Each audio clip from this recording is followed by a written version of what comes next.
ប្រពន្ធខ្ញុំសុំបានបណ្ដាចំទាស់ចិត្តប្តីមិនថាប្តីចង់ហូបអីគាត់ធ្វើបាននៅប្តីហូបទាំងអស់ប្តីចង់ហូបបបរគ្រឿងបានហូបបបរគ្រឿងទោះបីជាគាត់មិនសូវស្រួលខ្លួនមិនក៏ដោយក៏ម៉ែកនបឺនៅតែអាចធ្វើបបរគ្រឿងឲ្យប្តីហូបតលតបានពុកម៉ែមុតគ្នាបបរគ្រឿងហ្នឹងបានមេធ្លាក់ភ្លៀងត្រជាក់បានហត់បបរគ្រឿងក្តៅ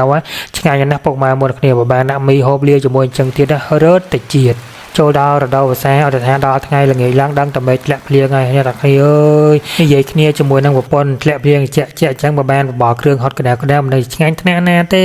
េខ្ញុំគ្រាន់តែនិយាយជាមួយនឹងប្រពន្ធអញ្ចឹងប្រពន្ធជិះម៉ូតូវឹងកាត់ភ្លៀងដៅរត់ទិញគ្រឿងក្រូយកមកធ្វើបបរគ្រឿងបានមួយផ្លែតឡូវព្រោះថាបបរគ្រឿងត្រីហ្នឹងគឺអត់មានឲ្យពិបាកធ្វើទេងាយស្រួលធ្វើមែនតើបបរគ្រឿងត្រីមែនប៉ុន្តែយើងដាក់ឆ្អឹងជំនាញជ្រូកស្ងោររំលេងគ្រឿងឲ្យឡើងឈ្ងុយហើយយើងដាក់ស្ងោរយកទឹកស៊ុបឆ្ងាញ់ណាស់ពុកម៉ែមុតគ្នាសម្រាប់ឆ្អឹងជ្រូកយើងយកឆ្អឹងណារៀងមានជាប់សាច់តិចយើងហាន់វាជាចំណិតតូចអញ្ចឹងមកក្រោយបើយើងហាន់អីរួចរាល់ហើយយើងចាប់ដើមដាក់ឆ្នាំងបបរមកដាក់ខ្លាញ់ឲ្យវាឡើងក្តៅ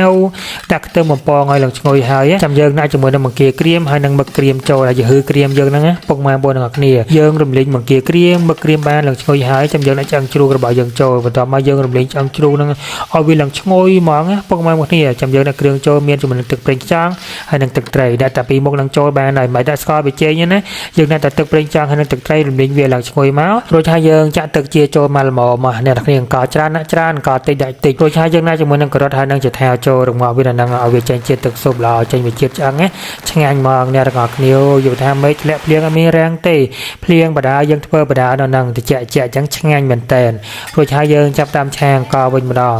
យើងដាក់ខ្ទឹមបំពងឲ្យឈ្ងុយហើយយើងដាក់ជាមួយនឹងផ្សិតក្រៀមចូលយើងរំលេងផ្សិតក្រៀមនឹងរៀងបានឈ្ងុយបន្តិចចាំយើងដាក់អង្គដែលយើងបានត្រាំនឹងចូលតែម្ដងមកកំបិតបបរ2កំប៉ុងយើងរំលេងអង្គនឹងឲ្យវារៀងឈ្ងុយបន្តិចចាំយើងដាក់ជាមួយនឹងទឹកប្រេងខ្យងស្ករប៊ីចេងម្សៅស៊ុបខ្នុរដាក់ជាមួយនឹងទឹកត្រីបន្តិចមកហើយយើងរំលេងគ្រឿងនឹងឲ្យវាចូលជាតិគ្នាជាមួយនឹងអង្គបន្តិចមកយើងឆាអង្គឲ្យរៀងឈ្ងុយបន្តិចមកតែប៉ុណ្ណឹងមកបានពុកម៉ែមកគ្នាឥឡូវនេះទឹកបបររបស់យើងចាប់ដើមពុះហើយយើងបង់ត្រីរបស់យើងចូលយើងបង់ត្រីចូលហើយយើងរងាស់ត្រីទុកនៅនឹងសិនយើងចាប់ដើមមកបំពងខ្ទឹមវិញម្ដងអូសុំសរសើរម៉ែកូនបឺតខ្ញុំមកពុកម៉ែមកគ្នាអូយធ្វើបានគ្រប់តែមុខហ្មងសូមឲ្យខ្ញុំតាមថតឡើងខ្ជិលហ្មងនេះខ្ទឹមបំពងហ្នឹងក៏ម៉ែកូនបឺតធ្វើខ្លួនឯងដែរខ្ញុំមកទៅទិញគេទៅតែម៉ែកូនបឺតប្រាប់ថាខ្ទឹមខ្លួនឯងមានហើយអត់មានចាំមកទៅទិញគេអស់លុយឲ្យទៀតពី3តង់ទៀតទេអញ្ចឹងដាក់ខ្ទឹមតិចមកយកវាមកដាក់បំពងតែប៉ុណ្ណឹងឲ្យវាឡើងរៀងពណ៌មាសយើងកុំបំពងយូរពេកបំពងយូរពេកឡើងក្រហមខ្លាំងពេកអាហ្នឹងខ្ទឹមរបស់យើងឆ្ងាត់ហូបលេងកើតហើយបំពងវាតែមកឡើងពណ៌មាសប៉ុណ្ណឹងមកដូចយកវាទុកម្ដុំសិន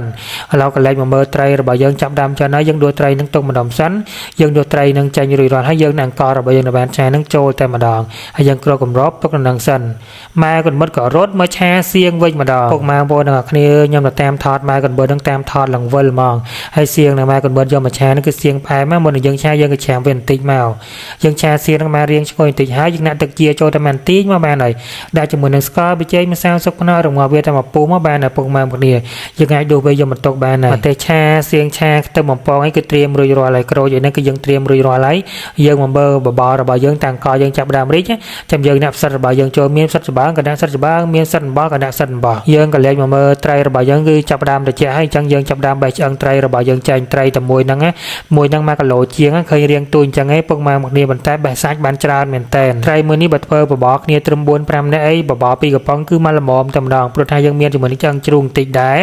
អ្នកទាំងអស់គ្នាក្រោយបើយើងបេះត្រីអីរួចរាល់ហើយគឺយើងយកចាក់ចូលក្នុងបបរហ្មងយើងចាក់ចូលក្នុងបបរហើយយើងគ្របវាទុកតែមកពុះមកតែប៉ុណ្ណឹងគឺឆ្អិនរួចរាល់បបរគ្រឿងរបស់យើងនៅក្នុងថ្ងៃនេះស្រាយរបស់ម៉ែកូនបឺតខ្ញុំធ្វើឡើងវិលមិនមែនវិលគាត់អ្នកធ្វើណាមកវិលខ្ញុំអ្នកតាមថតនេះយើងអ្នកថតវិលប៉ុណ្ណឹងចោះតម្រាំគាត់អ្នកធ្វើនឹងវិលប៉ុណ្ណាហត់ប៉ុណ្ណាប៉ុន្តែម៉ែកូនបឺតខ្ញុំមិនដែលអូយមួយម៉ាត់ទេពេលធ្វើបបរត្រីអញ្ចឹងខ្ញុំចូលចិត្តដាក់មីណាពុកម៉ែមកគ្នាព្រោះថាការនៅទូទៅរៀនអីខ្ញុំចូលចិត្តហូបបបរដាក់មីមួយចាន500មួយចាន500មីមកកញ្ចប់ឯហ្នឹងបបរមួយចានគេយកតែ500អ្នកគ្នាហូបមួយឆ្អែតតឹងពោះងាងមកយើងណាជាមួយនឹងគ្រឿងរបស់យើងមានស្លឹកខ្ទឹមសៀងខ្ទឹមបំពងម្ទេសស្ករហ្នឹងពុកម៉ែមកគ្នាខ្ញុំអត់ចូលចិត្តដាក់ក្រូចណាហូបបបរខ្ញុំអត់ចេះដាក់ក្រូចទេខ្ញុំដាក់គ្រឿងតែប៉ុណ្ណាឯងដោយបងឃើញនៅក្នុងវីដេអូហ្នឹងអញ្ចឹងនេះដាក់ជាមួយនឹងមីអញ្ចឹងមក